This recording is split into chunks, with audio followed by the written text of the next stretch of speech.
ধর্ম যার যার, উৎসব সবার। সুন্দর একটা স্লোগান ছিল। তার মানে হাসিনার আবেদন ছিল এই দেশের সব মুসলমানদের উপরে তথা যুব সমাজের উপরে, নতুন প্রজন্মের উপরে।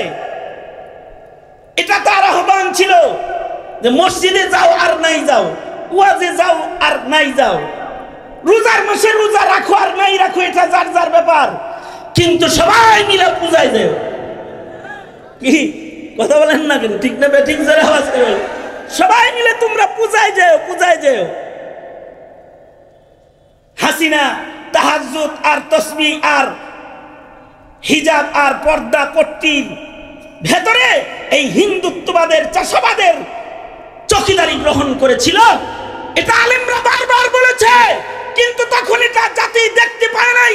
কিন্তু 5 তারিখে দেখতে পেয়েছে হাসিনা আসলে কার গোলাম। সে আল্লাহর দাস দাসী নয়, সে হলো ইন্ডিয়া, ভারত আর মোদির দাসীতে পরিণত হয়েছে। তার জায়গা মোদির ঘরেই হয়েছে, কারণ সে এই দেশে হিন্দুত্ববাদ, চাষাবাদের চাকরি গ্রহণ করেছিল। কি কি ক্ষতি করেছে? এদেশের মুসলমানদেরকে ইমান ইসলাম না শিখাইলেও গোমাতা শিক্ষা দিয়েছে। এদেশের মুসলিম প্রজন্মকে রসুলের জীবনী না পড়ালেও ট্রান্সজেন্ডার পড়াইছে। এদেশের মুসলমানদের কাছে শরঈ আহকাম তুলে না দিলেও, জায়েজ আর নাজায়েজ তাদেরকে শিক্ষা না দিলেও ডারউইনের ভ্রান্ত মতবাদ শিক্ষা দিয়েছে। বইয়ের ভেতরে মিথ্যা শিক্ষা দিয়েছে। শুধু কি তাই, এই দেশের ধর্ম শিক্ষা 20 বছর আগে এটা পাশ করার জন্য একটা সাবজেক্ট হিসেবে ছিল, কিন্তু এই আওয়ামী লীগ এরা ক্ষমতায় এসে কি করেছিল? ধর্ম শিক্ষাকে ঐচ্ছিক শিক্ষায় রূপান্তরিত করেছে। তার মানে হলো স্কুল কলেজ ইউনিভার্সিটিতে ধর্মতে ফেল করলেও পাস, পাস করলে কোনো লাভ নেই। মানে কোনো ছাত্র যদি ধর্মতে পাস করে তাহলে এটার কোনো গুণা নাই, ফেল করলেও এটার গুণা নাই। তার মানে হলো তুমি পড়লে পড়োগে, না পড়লে না পড়োগে, এটা কোনো সরকারি বাধা বিধি নিষেধ নাই। এটা ঐচ্ছিক শিক্ষা, শিখলে শিখো, না শিখলে না শিখো। তার মানে কি দ্বিতীয় বৃহত্তর মুসলিম দেশের সরকার হয়ে দেশের শিক্ষাঙ্গনের ভেতরে যদি ধর্ম শিক্ষাকে ঐচ্ছিক শিক্ষা হিসাবে বসায় রাখে, তার মানে হলো ধর্ম থেকে নতুন প্রজন্মকে দূরে সরায়া তারাই আমাদের মুসলমানের মাটিতে তারা ভিন্ন ধর্মের চাষাবাদ করতে চায়, চাষাবাদ করতে চায়। এটা সুস্পষ্ট দেখা যায়। আলেম ওলামারা আন্দোলন করলো, শাপলায় গণহত্যা হলো, 20-21-এর আন্দোলন হলো, মোদিকে সাধুবাদ জানিয়ে ইস্তেকবাল দিয়ে আমার দেশে আনা হলো। আলেমরা টের পেয়ে মোদির আগমন বিরোধী আন্দোলন, মোদি বিরোধী আন্দোলন করলো। এই মোদি বিরোধী আন্দোলনে হাজার হাজার আলেমকে জেলে তালাবদ্ধ হতে হলো। গোলাম শাহ গেল, মামুনুল হককে তার চরিত্রের উপরে আঘাত করা হলো। এদেশের বহু আলেমকে মিথ্যা মামলা দিয়ে নির্দোষ মাসুম প্রকৃতির আলেমদেরকে জেলখানায় আটকে রেখে শহীদ করা হলো, মেরে ফেলা হলো। যে আলেম দ্বীন জেলখানায় শাহাদাত বরণ করলো। এই নগ্নতা যখন জাতি টের পেল যে এই হাসিনা থাকলে তো দেশটা দিল্লির দাসের কাছে থাকলে এটা ভারতের ভূখণ্ডে পরিণত হবে, এটা যখন জাতি টের পেল, জাতির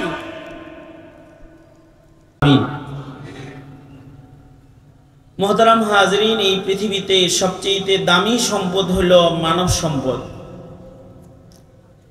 খনিজ সম্পদ বেশি দামি না মানব সম্পদ বেশি দামি? মানব সম্পদ বেশি দামি। খনিজ সম্পদের দাম মানব সম্পদের কাছে এর কোনো অস্তিত্ব নাই। মানব সম্পদ হলো পৃথিবীর সবচেয়ে দামি সম্পদ। এ কারণে পৃথিবীতে একজন মানুষ যতদিন থাকবে ততদিন আল্লাহ পাক এই পৃথিবী রাখবে। লা তাকুমুস সাআহ, একজন মানুষ আল্লাহ আল্লাহ বলনেওয়ালা যদি থাকে, দুনিয়ার সকল নিজামকে আল্লাহ তাআলা বাকি রাখবে।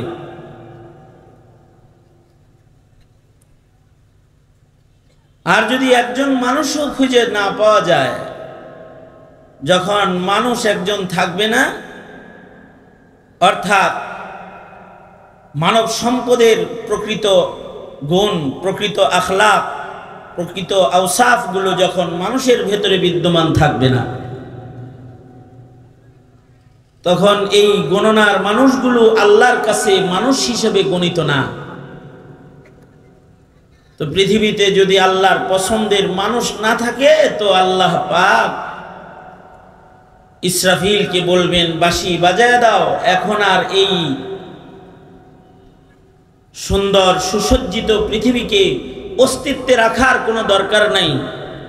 ইসরাফিল বাঁশি বাজাও, তো বাঁশি বাজাবে, কিয়ামত হয়ে যাবে, সারা দুনিয়া ধ্বংস করা হবে এবং ধ্বংসস্তূপে পরিণত হবে। একটা মানব সম্পদ এটা অনেক দামি, কারণ সারা দুনিয়া আবাদ করার জন্য একজন মানুষও যথেষ্ট হয়, আবার সারা দুনিয়া বরবাদ করার জন্য একজন মানুষও যথেষ্ট হয়।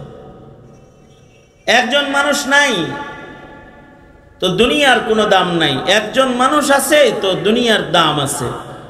একজন মানুষের মতো মানুষ দিয়ে সারা জমিনের সকল মানুষ হিদায়াত প্রাপ্ত হয়ে যায়। এ কারণে মানব সম্পদ এটা অনেক দামি। এ কারণেই মানুষকে আল্লাহ তাআলা আল্লাহর জান্নাতে আল্লাহর বন্ধু হিসেবে জায়গা দান করবেন।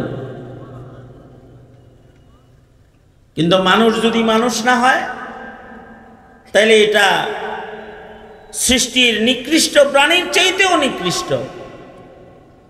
সৃষ্টির নিকৃষ্ট শুয়োর, এর চাইতে নিকৃষ্ট আর কিছু নাই। নাজাসুল আইন, নাজাসুল আইন, পায়খানা যেমন নাজাসুল আইন, শুয়োর ওই রকম নাজাসুল আইন। এইটার সাথে যে জিনিসের ছোঁয়া লাগে ওইটা নাপাক হয়ে যায়। কিন্তু মানুষ যদি মানুষ না হয়, অমানুষ হয়, এটা শুয়োরের মতো নাজাসুল আইনের চাইতেও অনেক বেশি নিকৃষ্ট বস্তুতে পরিণত হয়। উলাইকা কাল আনআমি বাল হুম আদাল। মানুষ মানুষ না হইলে এটা শুয়োরের চাইতে নিকৃষ্ট। শুয়োর যদি কোথাও থাকে, ও তো নির্ধারিত গণ্ডিতে ওর নাপাক ছড়ায়, কিন্তু শুয়োরের চাইতে নিকৃষ্ট মানুষ যদি কোথাও থাকে, তাইলে ওর নাপাক সারা দুনিয়া ছড়ায় যায়, সারা দুনিয়া ছড়ায় যায়। এক হাসিনা ক্ষমতার চেয়ারে বসেছিল, ওর খারাপি সারা বাংলাদেশকে গ্রাস করে ফেলেছিল।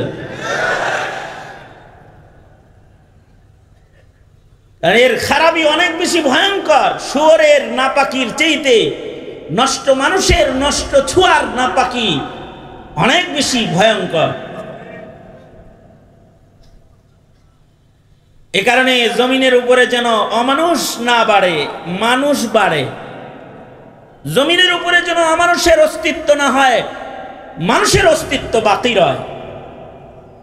এই বিধিবিধানকে বাস্তবায়নের জন্য, মানুষ দুনিয়াতে রাখার জন্যই আল্লাহ তাআলা পৃথিবীতে শরীয়ত দান করেছেন।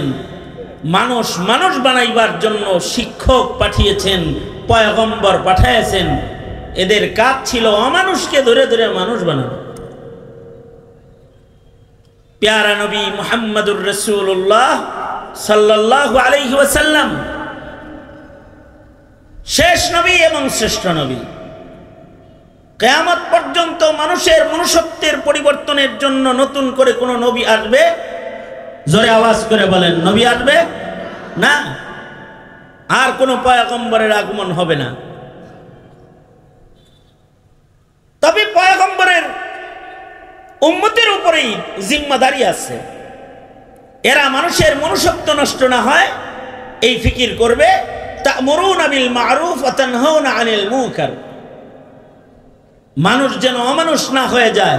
মানুষের ভেতরে কোনো খারাপ দেখলে সেটার থেকে তাকে বারণ করবে। এই মানুষের ভেতরে কোনো খারাপই দেখলে সেটার থেকে তাকে বারণ করবে। আর যদি মানুষের জন্য ভালো কিছু সামনে আসে তো এটার আদেশ করবে। এই কাজগুলাই নবী রাসূল করেছেন, নবী রাসূলগণ করেছেন। এটা গোটা উম্মতে এই এই এই তোরও কানে ধরে দাঁড় করে রাখবো, কিন্তু এখানে ছাত্র সংখ্যা এখানে বেশি, একজনও কথা কইতে পারবি না। যে কথা কবি সে সোজা বাইরে চলে যা, তোর মতো লোকের দরকার আছে এখানে। আর ক্যামেরাওয়ালারা নাড়াচাড়া করবি তো, ওই বোতল দেখছস, ওই বোতল মারমো মাথায়। দোনো হাত উপরে তোলেন। আমি অল্প সময় আছি, আল্লামা হাসান জামিল সাহেব দোস্ত চলে আসতেছেন, এরপরে মামুনুল হক সাহেব আসতেছেন। টাইম হলো এক দণ্ড এক একজনের। বেটা তোমাদের সাথে তামসা করতে করতে যদি সময় যায় তে কথা বলবে কি? দোনো হাত উঠা, নাড়াচাড়া দেন, জবান খুলে আওয়াজ করে বলেন সুবহানাল্লাহ। বোবা কেউ আছে? সবার গলার আওয়াজ ভালো তো? বলেন আলহামদুলিল্লাহ। আরো সুন্দর করে বলেন আল্লাহু আকবার। আরো জোরে আওয়াজ করে সুন্নত তরিকায় উঁচু স্বরে আল্লাহকে খুশি করে, আল্লাহর বরত্ব বড় করে, শয়তানকে দূরে সরাতে চিৎকার করে বলেন আল্লাহু আকবার। হাত নাম বলা, একটু দাঁড়ায় দাঁড়ায় এলাম আইতাছে তো, ঠিক না? ঠান্ডা ঠান্ডা কিছু কয়েকটা কথা শোনে, সেটা হলো তাহলে মানুষ অমানুষ হতে দেওয়া যাবে না। জিম্মাদারি নবী রাসূল আর আসবে না, জিম্মাদারি উম্মতের ঘাড়ে আছে। এই উম্মতের প্রতিটি সদস্যের উপরে এই জিম্মাদারি আছে।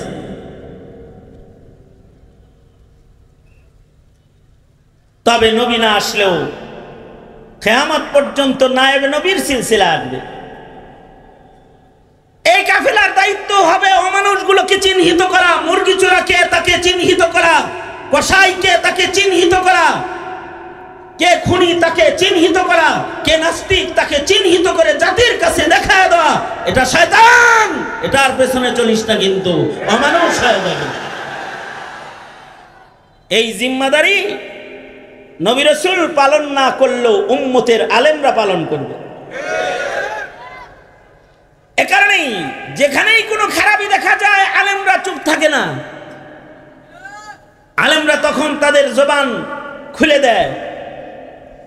কোথাও কাদিয়ানি দেখা যায় মুসলমানের মাটিতে, তো তখন বলে দেয় কাদিয়ানি কাফের, তার পেছনে যায় ঈমান নষ্ট করিস না, ওরা মুসলিম নাম ধারণ করেছে, ওরা মুসলিম নয়, ওরা কাফের। ঠিক কিনা? জোরে আওয়াজ করে বলে। যদি কোথাও নাস্তিক দেখে তো বলে দেয় এ আসাদ নূর গ্রুপের লোকে যাইস না, শাহবাগীদের সাথে চলিস না, এগুলো ঈমান নাই, মুরতাদ, বেঈমান, নাস্তিক, ওরা, ওদের পিছনে যাস না। বলে দেয় ওরা ধোঁকাবাজ, সুন্দর সুন্দর মিঠা মিঠা কথা কয়, কিন্তু আসলে কিন্তু মুনাফিক। তাহাজ্জুদ আর তাসবিহ আর জায়নামাজ আর তাহাজ্জুদের নামাজের দোহাই দিয়ে সমাজে ওরা রাজনীতি চালাইতে চায় মুসলমানের সমাজে, কিন্তু দেশ তো মুসলমানের ধরেছে, কিন্তু দেশটাকে টার্গেট করেছে হিন্দুত্ববাদ প্রতিষ্ঠার জন্য। এই টার্গেট নিয়ে যখন কেউ কাজ করেছে, কেউ কথা না বললেও এদেশের আলেমরা হাসিনার মুখোশ খুলেছে। এদেশের আলেমরা বারবার চিহ্নিত করেছে যে কিন্তু দেশের ঈমান নিয়ে খেলছে, দেশ আর মিল্লাতের মানুষগুলোকে অমানুষ বানাইবার চক্রান্ত করছে, শুকর কুকুরের চেয়ে বেশি নিকৃষ্ট বানাইতে মুসলিম মিল্লাতের মুসলমানদের ঈমানের উপরে হামলা করেছে সে। এটা চোখে আঙ্গুলি দিয়ে দিয়ে দেখায় দিয়েছে। হাসিনার আমলে অমানুষের মেলা বসেছিল শাহবাগে। শাহবাগে যারা ছিল এরা সব তাহাজ্জুদ গুজার, তাই না? সুন্নি মুসলিম, পাক্কা মুসলমান। হ্যাঁ, সব নাস্তিকগুলা ব্লগারগুলা যখন একত্রিত হয়েছিল আলাদা ভিন্ন সরকারি নামে ইমরানির সরকার, এই সরকারের আহ্বানে যখন বসে গিয়েছিল, জাতিকে যখন শাহবাগে বসে নাস্তিকতা ছড়ানোর অপকৌশলের কেন্দ্র বানায়েছিল, ওই সময় মিল্লাতের নায়েবে নবী উলামায়ে কেরাম, জাতির শ্রেষ্ঠ সন্তান শাইখুল ইসলাম আল্লামা আহমদ শফি রহমাতুল্লাহি আলাইহি এই অমানুষদের মোকাবেলায় 13 দফার দাবি নিয়ে শাপলা চত্বরে অংশগ্রহণ করেছিলেন শাহবাগীদের মোকাবেলা করার জন্য।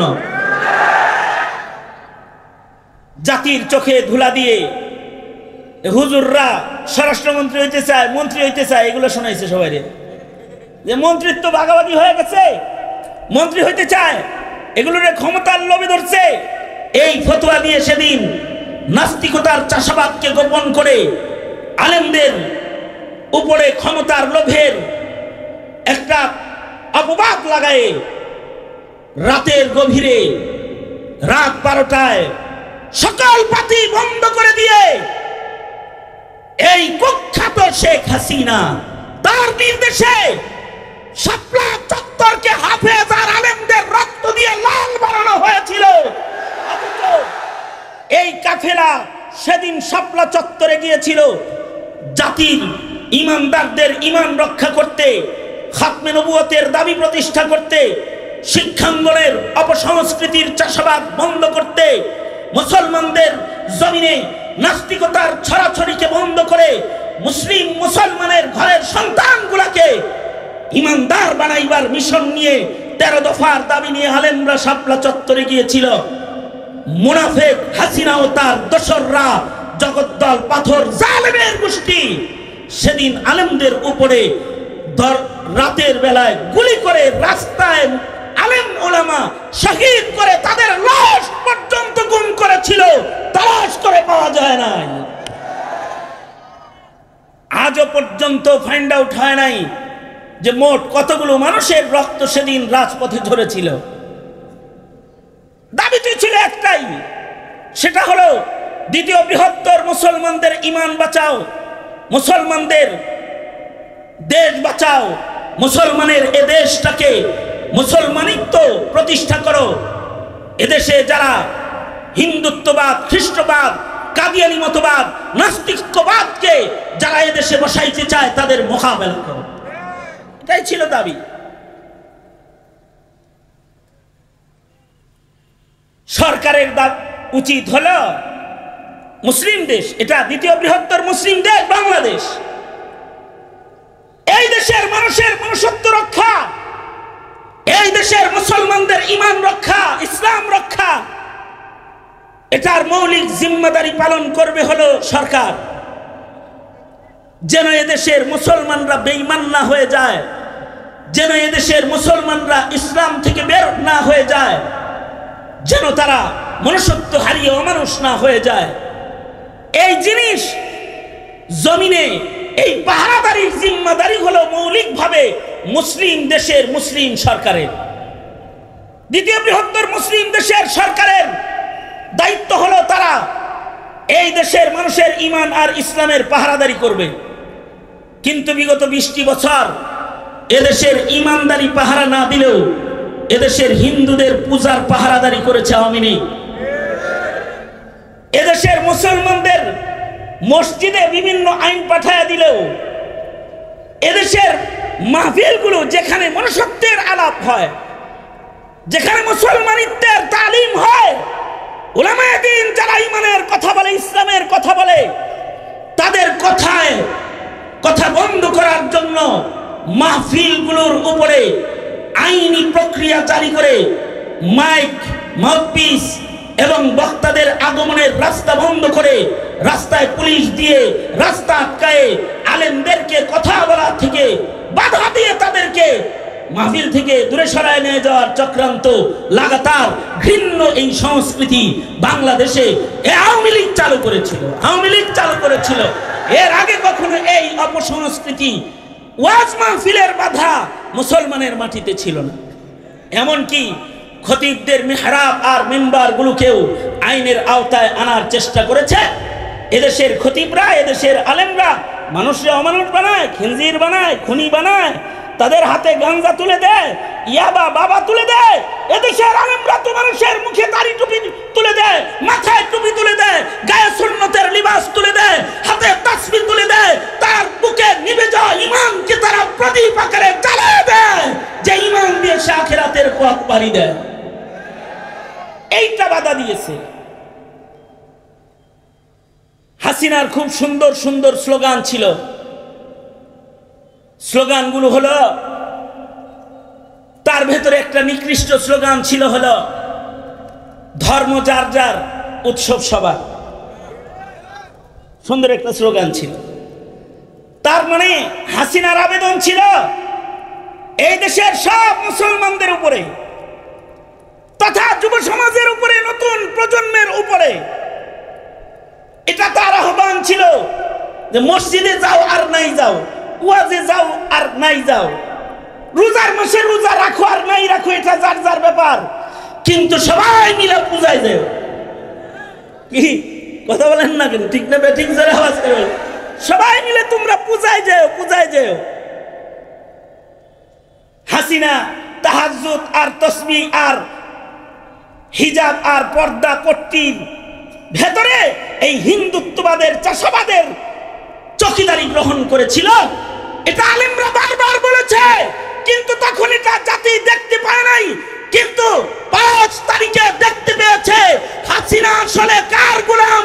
সে আল্লাহর দাসী নয়, সে হলো ইন্ডিয়া, ভারত আর মোদির দাসীতে পরিণত হয়েছে। তার জায়গা মোদির ঘরেই হয়েছে, কারণ সে এই দেশে হিন্দুত্ববাদ, চাষাবাদের চাকরি গ্রহণ করেছিল।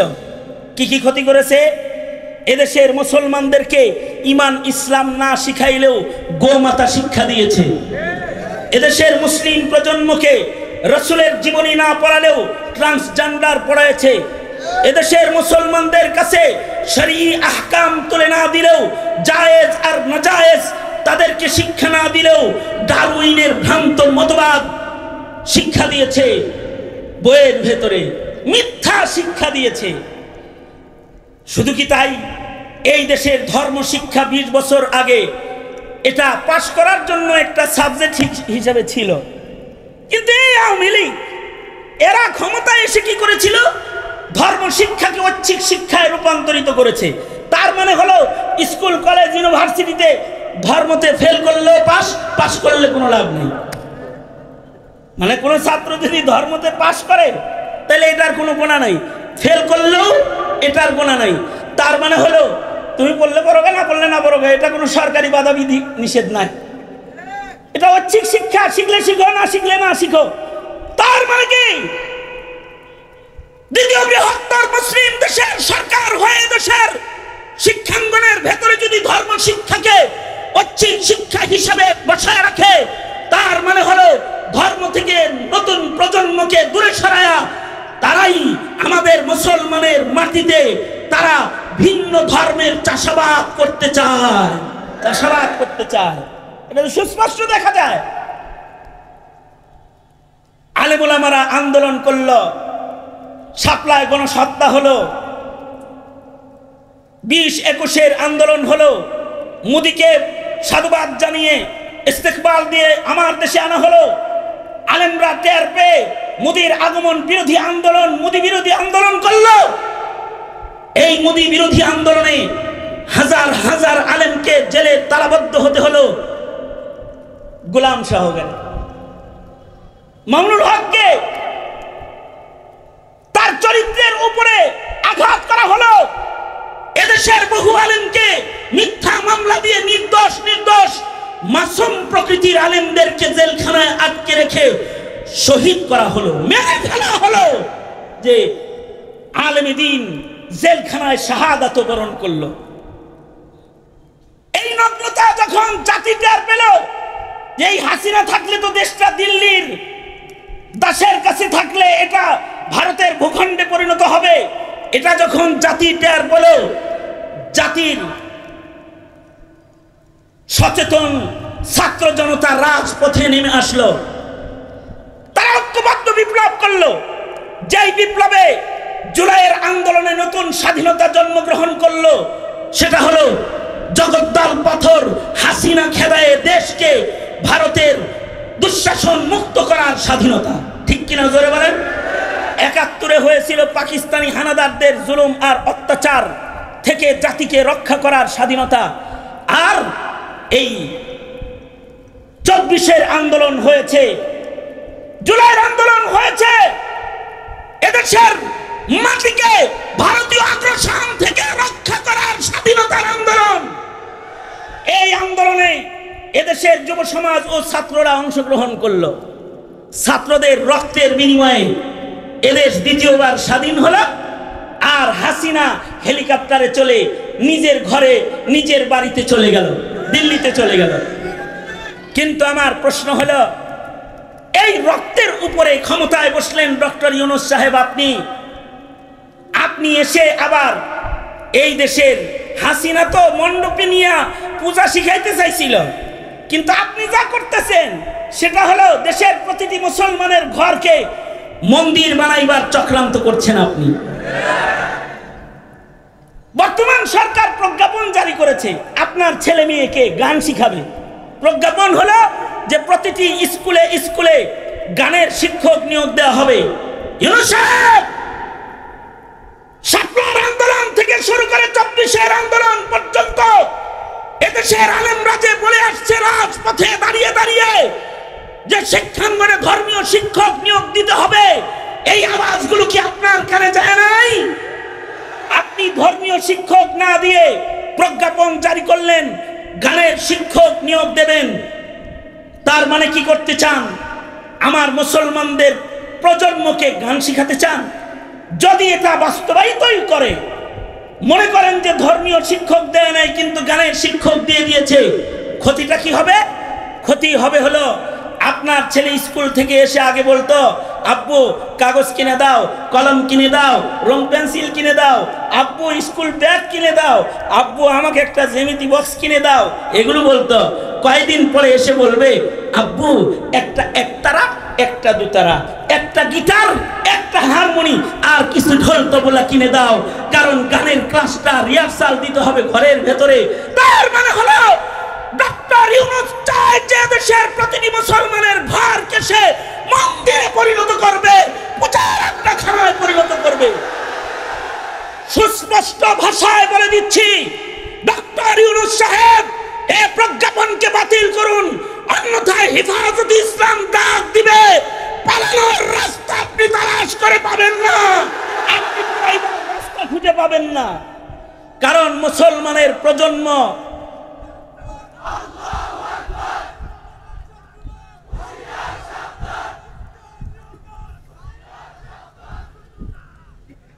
শোনেন, এগুলো আমাদের দাবি না, এগুলো আগামীর ভবিষ্যৎ প্রজন্মকে তাওহীদবাদী রাখার জন্য, তাওহীদবাদী রাখার জন্য প্রতিটি মুসলমানের দাবি। ঠিক না? ঠিক করে আওয়াজ করে বলেন। সুতরাং আমরা চাই এই প্রজ্ঞাপন বাতিল করে দিন।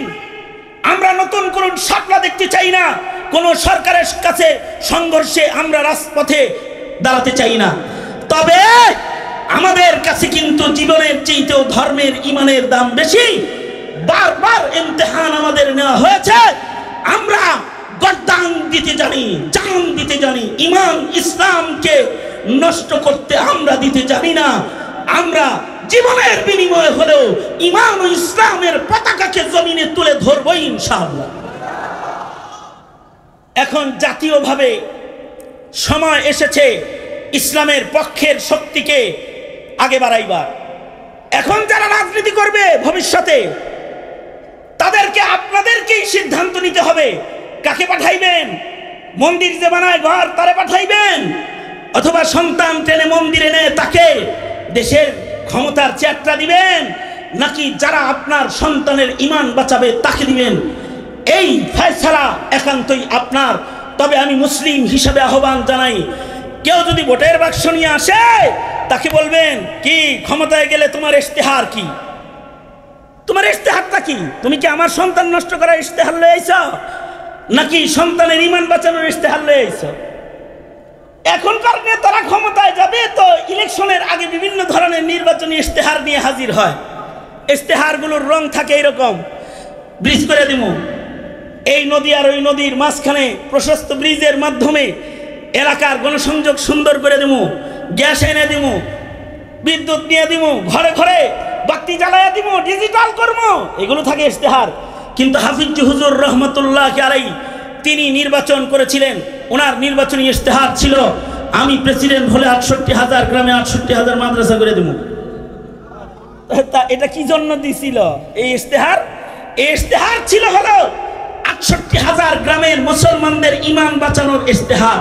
ঠিক কিনা? জোরে আওয়াজ করে বলেন, আরো জোরে আওয়াজ করে জোরে চিল্লায় বলেন, ঠিক না? ঠিক জোরে বলেন। এটা ছিল ইমান বাঁচানোর ইশতেহার। এখন যারা ক্ষমতা আসতে চায় আমি বলবো তাদের ক্ষমতার ইশতেহারে আসতে হবে এই দেশে ইসলামী মূল্যবোধ প্রতিষ্ঠার প্রতিজ্ঞার ইশতেহার হতে হবে, এদেশের কওমি মাদ্রাসার আলেমদের ইজ্জত আজমত রক্ষা করার ইশতেহার হতে হবে, এদেশের মুসলমানদের দেওবন্দি আকীদার সহি ইসলাম সহি দ্বীন রক্ষা করার ইশতেহার। যারা দেওবন্দ বিরোধী, যারা ইসলাম বিরোধী, যারা খাতমে নবুয়ত এদেশে প্রতিষ্ঠা হতে দেয় না, যারা খাতমে নবুয়তের ইশতেহারকে নিজের নির্বাচনে প্রবেশ করাবে না, এরা এই দেশে নির্বাচন করার অধিকার রাখে না। ভোট চাইতে আসলে ঘাট ধাক্কা দিয়ে বের করে দেওয়া উচিত। কারণ এই মুসলমানের মাটিতে কাদিয়ানীদেরকে অমুসলিম ঘোষণা করতে হবে। ঠিক কিনা? জোরে আওয়াজ করে বলেন, আরো জোরে আওয়াজ করে বলেন, ঠিক না? কাদিয়ানীর কি মুসলিম পরিচয় থাকবে না অমুসলিম পরিচয় থাকবে? কাদিয়ানীর কি মুসলমান না কাফের? জোরে আওয়াজ করে বলেন, কাফের না মুসলমান? আরো জোরে বলেন, মুসলিম না কাফের? 21 দিন রিমান্ডে ছিলাম আমি, তার ভেতরে পুলিশের একটা প্রশ্ন রিমান্ডের এটাও, হুজুর কাদিয়ানী কি আসলেই কাফের? আমি বললাম আপনার সন্দেহ আছে? শাইখুল ইসলাম বলেছে যে কাদিয়ানীকে কাফের বলে না, কাফের মনে করে না, সেও কাফের। এখন আপনি কাফের থাকবেন না ইমানদার থাকবেন এই চিন্তা করেন। তাইলে হুজুর কাদিয়ানীও কাফের? কাদিয়ানী কাফের এটা পুলিশ অফিসার জানে না। এ কারণে আমরা খাতমে নবুয়ত সম্মেলন করি আগামী মাসের 15 তারিখে মধুপুরের পীর সাহেব হুজুরের আহ্বানে সর্বোচ্চ খাতমে নবুয়ত সংরক্ষণ এবং খাতমে নবুয়ত সর্বোচ্চ কমিটির উদ্যোগে এক বিশাল খাতমে নবুয়ত মহাসম্মেলন আহ্বান করা হয়েছে ঢাকার সোহরাওয়ার্দী উদ্যানে। এখান থেকে আমরা দাবি জানাবো, এটা হলো এদেশের মাটিতে কাদিয়ানীকে কাফের ঘোষণা করার জন্য এ দাবির সম্মেলন। কারণ মুসলমানের মাটিতে ইসলামের ঘাঁটিতে কাদিয়ানী মুসলিম পরিচয় থাকতে পারে না। সুতরাং আপনাদেরকে দাওয়াত দিচ্ছি, আগামী 15 তারিখের খাতমে নবুয়ত সম্মেলনে যোগদান করবেন তো ইনশাআল্লাহ? আওয়াজ করে বলেন, যোগদান করবেন তো ইনশাআল্লাহ? দাওয়াত দিয়ে গেলাম। তার মানে হলো দেশে কাদিয়ানী মতবাদ প্রতিষ্ঠা করলে হবে না, দেশে নাস্তিকবাদ প্রতিষ্ঠা করলে হবে না। তাহলে ইশতেহার যারা দিবে যে নাস্তিক মুরতাদের বিচার করবে, শাতিমে রাসূলের বিচার করবে, কাদিয়ানীকে কাফের ঘোষণা করবে, কওমি শিক্ষার সনদকে কার্যকর করবে, জুলাইয়ের বিপ্লবকে স্বীকৃতি প্রদান করবে এবং দেওবন্দি উলামায়ে দ্বীনদের আকীদা এটা এর মেহনতের কার্যক্রমকে সরকারি ইসলামী ফাউন্ডেশনের কার্যক্রমের অংশ হিসেবে তারা গ্রহণ করবে, যাতে এদেশের সহি আকীদা, সহি আমল, সহি ঈমান রক্ষার কার্যক্রম বাকি থাকে। এগুলোর সাথে যারা একাত্মতা ঘোষণা করবে তাদেরকে ইলেকশনে ভোট দেওয়া জায়েজ হবে। আর যারা এই মাটিতে নাস্তিকতার চাষাবাদ করবে আর মোল্লাদেরকে গালিগালাজ করবে এদেরকে ভোট দেওয়া জায়েজ নাই। আলেমদেরকে যারা গালিগালাজ করে তাদের ভোট দেওয়া কি নাই? কারণ এই দেশে ইসলাম আর ঈমান সাধারণ পাবলিক বুঝাবে না, নবী আয়েশা বুঝাবে না, আলেমরাই বুঝাবে। ঠিক না? ঠিক করে আওয়াজ করে বলেন। সুতরাং দায়িত্ব তো ছিল সরকারের যে আপনার সন্তানের ঈমান ইসলাম রক্ষা করবে। তারা সরকারিভাবে আপনার সন্তানকে আরো ভ্রষ্ট করার চক্রান্তে লিপ্ত আছে। এখন তাহলে সরকারের দায়ভারের উপরে বসে থাকলে চলবে না, আপনার সন্তানের ঈমান বাঁচাইতে আপনাকেই সচেষ্ট হইতে হবে। আপনার সন্তানের ঈমান বাঁচাইতে আপনাকেই সচেষ্ট হতে হবে। আপনাকেই আপনার সন্তানের সহি আকীদা রক্ষার জন্য মাদারিসে কওমিয়ার সৈনিক হতে হবে। ঠিক না ঠিক জোরে আওয়াজ করে বলেন। এই বিষয় আমাদের জাতি আগের থেকেই বুঝে। এ কারণে চায়রানা পয়সা সরকারিভাবে কওমি মাদ্রাসায় না আসলেও এদেশের কওমি মাদ্রাসাগুলো কওমের লোকেরাই চালায়। কারণ তারা জানে যে এই দেশের প্রজন্মের ইমানদারি রক্ষার দায়িত্ব সরকার নিতেছে না, আমাদেরই নিতে হইতেছে। এ কারণে কওমিটা চালায়। আজকেও যে মাদ্রাসা এখানে বিশাল ভবন অথবা বিশাল ছাদ মসজিদ হয়েছে, মসজিদের প্রায় ৪৫ লক্ষ টাকা খরচ করে ছাদ দেওয়া হয়েছে, এখনো পর্যন্ত চতুর্দিকের কাজ শেষ হয় নাই। এই যে মাদ্রাসাগুলো সারা বাংলাদেশ ব্যাপী যে মাদারিসে কওমিয়ার বুনিয়াদ, এটা কওমের লোকেরাই চালায়। কারণ কওমি মাদ্রাসা সহি আকীদার পাহারাদার, কওমি মাদ্রাসা সহি ঈমানের পাহারাদার, কওমি মাদ্রাসা সহি আমলের পাহারাদার, কওমি মাদ্রাসা এই জমিনের স্বাধীনতা সার্বভৌমত্বের পাহারাদার। কেউ যদি এখানে ভিত গড়তে চায় কোন অন্যায় পদ্ধতিতে, কওমি মাদ্রাসায় তখন ত্যাগ আর কুরবানি দিয়ে শাহাদাতের দস্তরখান চুম্বন করে এদেশের মানুষের ঈমান রক্ষার জন্য রাজপথে দাঁড়ায় যায়। সুতরাং মাদারিসে কওমিয়া লাগবে। কেন? ওই যে যদি আমরা চাই যে আমাদের সন্তানরা ভালো হোক, নেককারদের সর্দার হোক, নাস্তিকদের সর্দার না হোক, আমাদের সন্তানগুলা ডাকাতের সর্দার না হোক, আমাদের সন্তানগুলা, আমাদের প্রজন্মগুলা অপরাধীদের সর্দার না হোক, আমাদের সন্তানগুলা হোক নেককার, নেককারদের সর্দার, এই কামনা করাটা এইটা মুসলমানের জন্য মুস্তাকিল আলাদা একটা ইবাদত। কেউ যদি নিজের প্রজন্মকে সহি ঈমান সহি আকীদার খালিস মুমিন বানাইবার জন্য চেষ্টা করে, আর যদি সে দোয়া করে, ওগো আল্লাহ আপনি তো আমার নসলে সন্তান দান করবেন, আমি আপনার কাছে নাস্তিক মুরতাদ সন্তান চাই না, ওগো আল্লাহ আমি আপনার কাছে বেঈমান সন্তান চাই না, ওগো আল্লাহ এমন সন্তান আমি চাই না যে সন্তান আমার চোখের পানি ঝরাবে, ওগো আল্লাহ আমি এমন সন্তান চাই যে সন্তানটা আমার চক্ষু শীতল করে দিবে, ওগো আল্লাহ আমি এমন সন্তান চাই যে সন্তানটা মুত্তাকিদের সর্দার হবে, সে ইমাম হবে, সে খতিব হবে, সে দায়ী হবে, সে হাফিজুল কোরআন হবে, মুহাদ্দিস হবে, মুফাসসির হবে, নেককারদের সর্দার হবে। আল্লাহ আমি আপনার কাছে এমন সন্তান চাই। তা আল্লাহ বলে এই দোয়াটা আমি শিখায়া দিলাম, যদি তোমরা আমার কাছে নসলের মধ্যে যদি তোমরা নেক সন্তান চাও, আর যদি তোমরা ক্ষণে ক্ষণে বারে বারে আমার কাছে এটা কও, রব্বানা হাবলানা মিন আজওয়াজিনা ওয়া যুররিয়াতিনা কুররাতা আয়ুন ওয়াজআলনা লিল মুত্তাকিনা ইমামা। ওগো আল্লাহ আপনি আমাকে আমার নসলে আমার বিবি থেকে এমন সন্তান দান করেন যে সন্তান আমার চক্ষু শীতলকারী সন্তান হবে। ওগো আল্লাহ আমাকে আমার সন্তানকে নেককারদের সর্দার বানায় দেন, মুত্তাকিদের সর্দার বানান। যদি এই দোয়া কেউ পড়ে তো মহান আল্লাহর কাছে এতটুকু দোয়ারও এত দাম। এই দোয়া যারা করবে নিয়মিত তাদেরকে আল্লাহ তাআলা ইবাদুর রহমানের মাকাম আল্লাহ তাআলা দান করবে, এবং আল্লাহ তাআলা এমন দোয়া করলেও বান্দাকে এর বদলায় জান্নাত দান করবে। উলাইকা ইজজাউনাল গুরফাতা বিমা সাবারু ওয়া ইউলাকাউনা ফিহা তাহিয়াতাও ওয়া সালামা। এ কারণে কমাস কম সকলে এক নম্বর কাজ হলো দোয়া করতে হবে, আয় আল্লাহ আমাদের প্রজন্মের সন্তানগুলোকে নেককার বানায় দেন, এক নম্বর কাজ। দ্বিতীয় নম্বর কাজ হলো সন্তানদেরকে দ্বীন শেখাইতে হবে।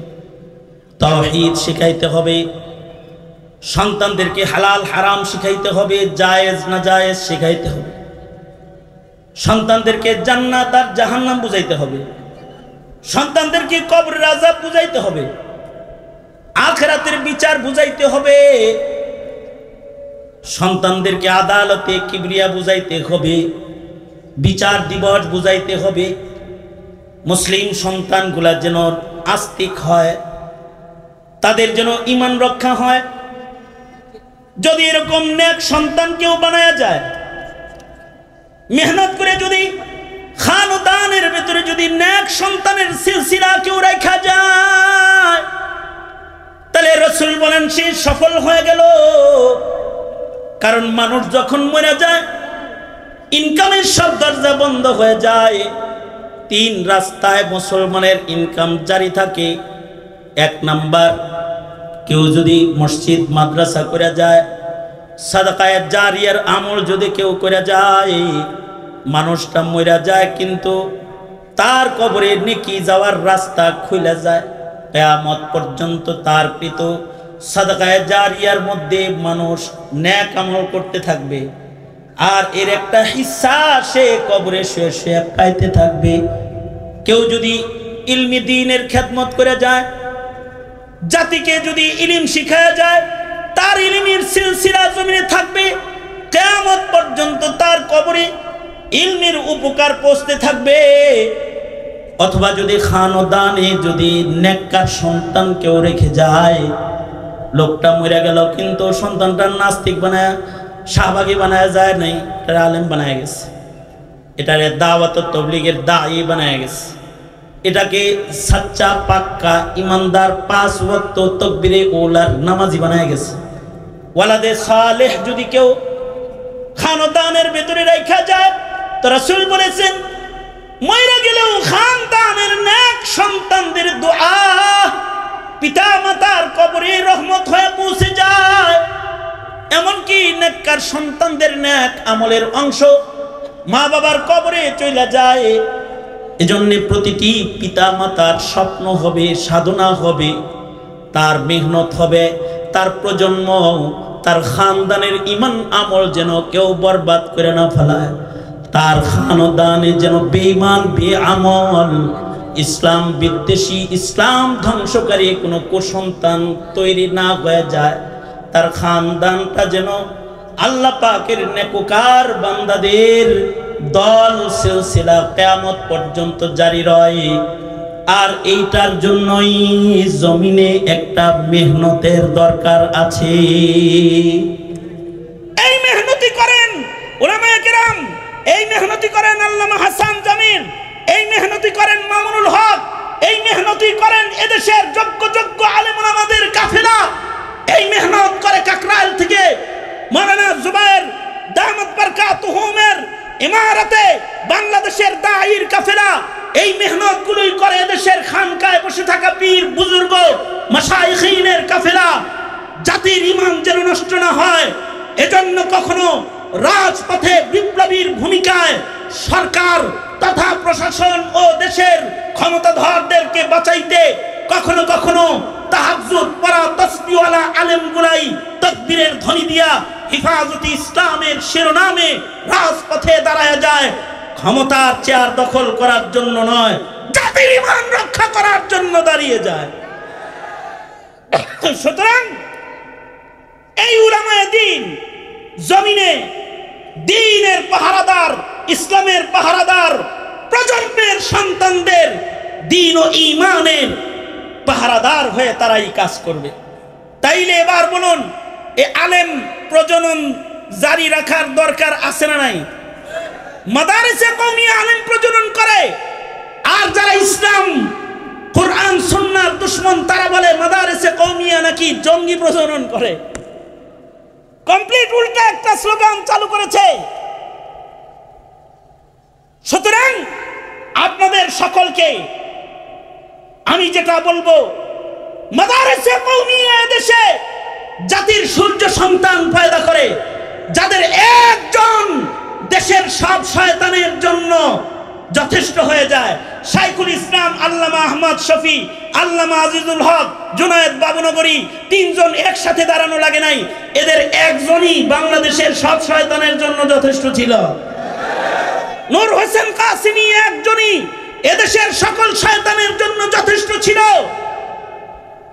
জিন্দা শাহজালাল মামুনুল হক একজনই, কিন্তু সব শয়তানের জন্য যথেষ্ট। আলহামদুলিল্লাহ।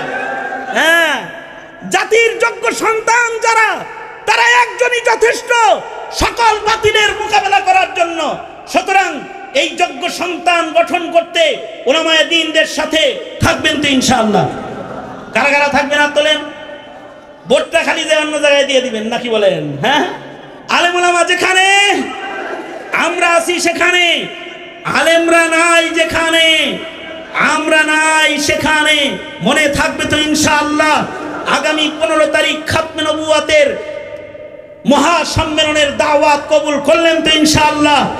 নিজে যেতে না পারলে সন্তান নাতি পাঠিয়ে দিবেন রাসূলের আশিক হিসেবে হানজালার মতো শিরকত করার জন্য। ইনশাআল্লাহ বলেন, জোরে বলেন ইনশাআল্লাহ বলেন। আল্লাহ তাআলা কবুল আর মঞ্জুর করেন, আমিন। আমার দোস্ত মুহতারাম হযরতুল আল্লামা হাসান জামিল দামাত বরকাতুহুম উনি এসে পড়েছেন। সুতরাং তো এখন সিদ্ধান্তমূলক কিছু কথা দোস্ত বলবেন, দোস্তের পরপরই আল্লামা মামুনুল হক সাহেব এসে যাবেন। তা আমি আপনাদের কাছ থেকে রুখসতি নিচ্ছি, যা কিছু বলেছি এর থেকে সুজাটা বুঝার তৌফিক দান করেন। সুজাটা আছে না, এটা বুঝার তৌফিক দান করেন।